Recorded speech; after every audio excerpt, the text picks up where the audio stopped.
wagon waits where the shadows lean, under the old apple tree. Moonlight spills on the grass below, her only witness, the breeze. She hums a tune they used to sing, soft as a memory. For Ashurst the wheel of slumber was wont to turn noiseless and slick and swift, but though he seemed sunk in sleep when his companion came up, he was really wide awake, and long after Carton, smothered in the other bed of that low-roofed room, was worshipping darkness with his upturned nose, he heard the owls. Barring the discomfort of his knee, it was not unpleasant. The cares of life did not loom large in night watches for this young man.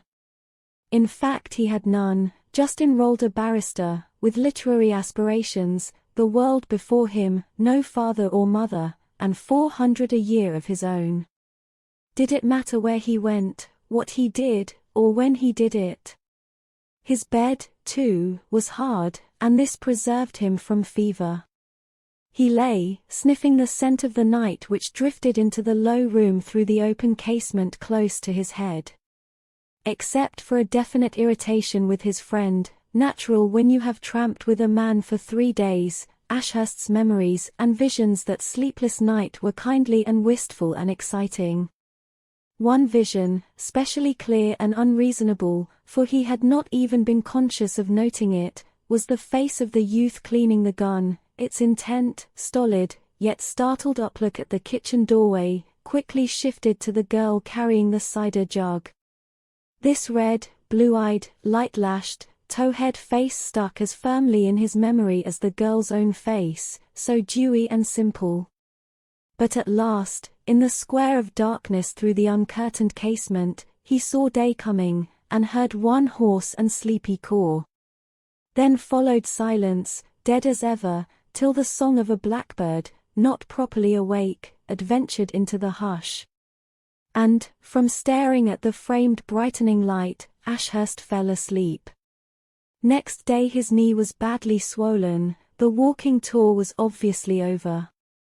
Garton, due back in London on the morrow, departed at midday with an ironical smile which left a scar of irritation healed the moment his loping figure vanished round the corner of the steep lane.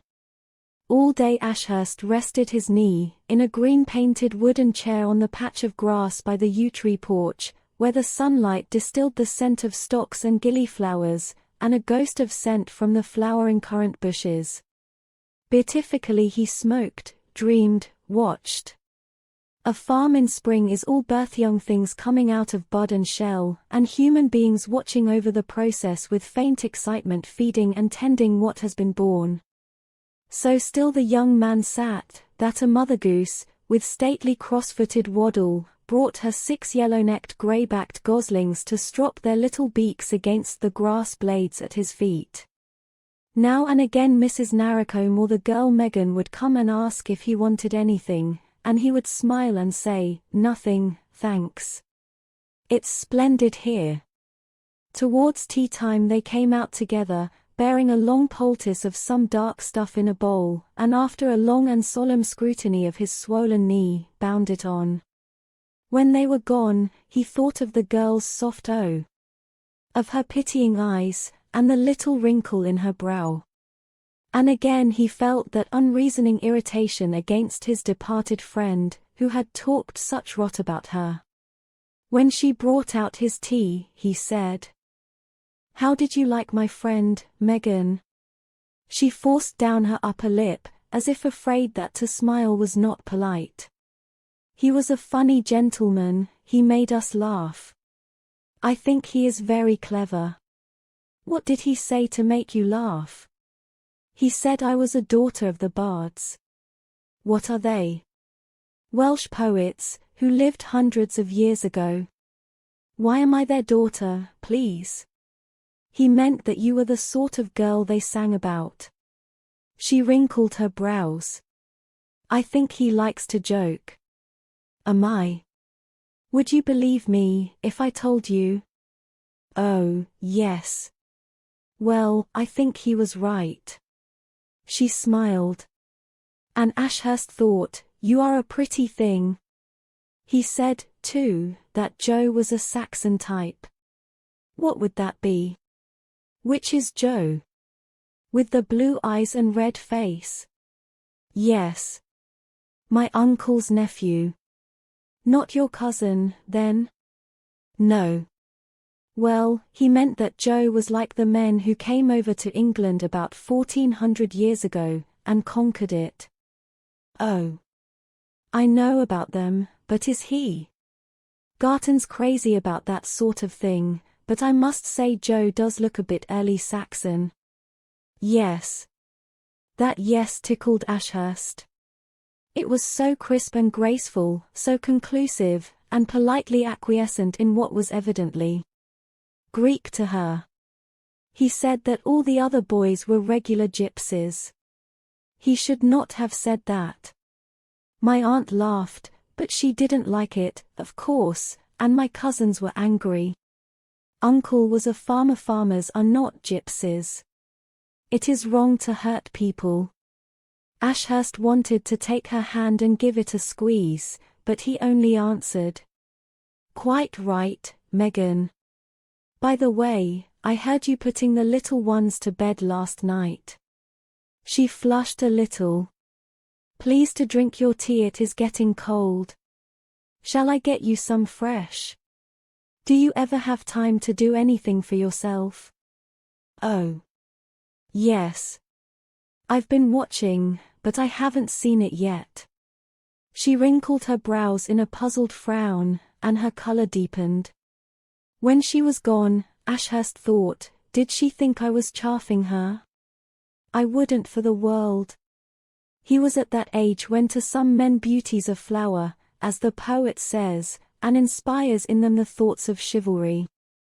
Never very conscious of his surroundings, it was some time before he was aware that the youth whom Garton had called a Saxon type was standing outside the stable door, and a fine bit of color he made in his soiled brown velvet cords, muddy gaiters, and blue shirt, red-armed, red-faced, the sun turning his hair from tow to flax. Immovably stolid, persistent, unsmiling he stood. Then, seeing Ashurst looking at him, he crossed the yard at that gait of the young countryman always ashamed not to be slow and heavy-dwelling on each leg, and disappeared round the end of the house towards the kitchen entrance. A chill came over Ashurst's mood. Clods. With all the goodwill in the world, how impossible to get on terms with them. And yet see that girl. Her shoes were split, her hands rough, but what was it? Was it really her Celtic blood? As Garton had said, she was a lady born, a jewel, though probably she could do no more than just read and write. The elderly, clean-shaven man he had seen last night in the kitchen had come into the yard with a dog, driving the cows to their milking. Ashurst saw that he was lame. "You've got some good ones there." The lame man's face brightened. He had the upward look in his eyes which prolonged suffering often brings. "Yes, they am proper beauties, good milkers too." "I bet they are." "Opes your legs better, sir." "Thank you, it's getting on." The lame man touched his own. "I know what myself, a main worritin' thing, the knee. I've 'ad mine bad this 10 year.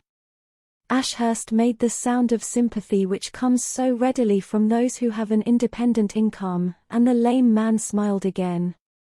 "Mustn't complain, though they mighty near 'ad it off." "Ho! Yes, and compared with what 'twas, almost so good as new. They've put a bandage of splendid stuff on mine. The maid she picks it. She am a good maid wi the flowers. There's folks seem to know the healin' in things. My mother was a rare one for that. 'Ope as you'll soon be better, sir. Go on, there." Ashurst smiled. "Wi the flowers. A flower herself. That evening, after his supper of cold duck, junket, and cider, the girl came in. "Please, Auntie says will you try a piece of our Mayday cake? If I may come to the kitchen for it." "Oh, yes. You'll be missing your friend." "Not I. But are you sure no one minds?" "Who would mind?" "We shall be very pleased." Ashurst rose too suddenly for his stiff knee, staggered, and subsided. The girl gave a little gasp, and held out her hands. Ashurst took them, small, rough, brown, checked his impulse to put them to his lips, and let her pull him up. She came close beside him, offering her shoulder. And leaning on her he walked across the room. That shoulder seemed quite the pleasantest thing he had ever touched. But he had presence of mind enough to catch his stick out of the rack, and withdraw his hand before arriving at the kitchen. That night he slept like a top, and woke with his knee of almost normal size. He again spent the morning in his chair on the grass patch, scribbling down verses, but in the afternoon he wandered about with the two little boys Nick and Rick. It was Saturday, so they were early home from school, quick, shy, dark little rascals of 7 and 6, soon talkative, for Ashurst had a way with children. By 4 o'clock they had shown him all their methods of destroying life, except the tickling of trout, and with breeches tucked up, lay on their stomachs over the trout stream, pretending they had this accomplishment also. They tickled nothing, of course, for their giggling and shouting scared every spotted thing away. Ashurst, on a rock at the edge of the beech clump, watched them, and listened to the cuckoos, till Nick, the elder and less persevering, came up and stood beside him. "The gypsy bogle zets on that stone," he said. "What gypsy bogey?" "Dunno, never seen Megan zays zets there, an old Jim zed once. Was zetting there nater for our pony kicked in father's eed. Plays the viddle." "What tune does he play?" "Dunno." "What's he like?" "E's black. Old Jim zays E's all over air. E's a proper bogle. Don come only at night." The little boy's oblique dark eyes slid round. "Do you think he might want to take me away?" "Megan's feared of E." "Has she seen him?" "No. She's not afeard o' you." "I should think not." "Why should she be?" "She says a prayer for you." "How do you know that, you little rascal?" "When I was asleep, she said, 'God bless us all, and Mr. Ashes.' I yeard her whisperin' dot." "You're a little ruffian to tell what you hear when you're not meant to hear it." The little boy was silent. Then he said aggressively, "I can skin rabbits. Megan, she can't bear skinning 'em. I like blood." "Oh. You do, you little monster." "What's that?" "A creature that likes hurting others."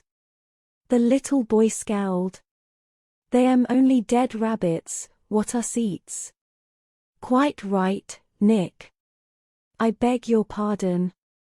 I can skin frogs, too."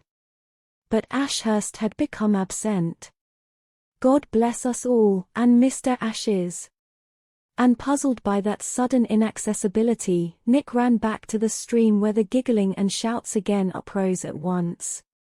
When Megan brought his tea, he said, "What's the gypsy bogle, Megan?" She looked up, startled. "He brings bad things. Surely you don't believe in ghosts?" "I hope I will never see him." "Of course you won't. There aren't such things. What old Jim saw was a pony." "No. There are bogies in the rocks, they are the men who lived long ago. They aren't gypsies, anyway, those old men were dead long before gypsies came." She said simply, "They are all bad." "Why?" If there are any, they're only wild, like the rabbits. The flowers aren't bad for being wild, the thorn trees were never planted and you don't mind them. I shall go down at night and look for your bogey, and have a talk with him. Oh, no. Oh, no. Oh, yes. I shall go and sit on his rock. She clasped her hands together. Oh, please. Why? What does it matter if anything happens to me? She did not answer, and in a sort of pet he added, well, I dare say I shan't see him, because I suppose I must be off soon. Soon? Your aunt won't want to keep me here. Oh, yes. We always let lodgings in summer. Fixing his eyes on her face, he asked, would you like me to stay? Yes. I'm going to say a prayer for you tonight. She flushed crimson, frowned, and went out of the room. He sat, cursing himself, till his tea was stewed. It was as if he had hacked with his thick boots at a clump of bluebells. Why had he said such a silly thing? Was he just a towny college ass like Robert Garton, as far from understanding this girl?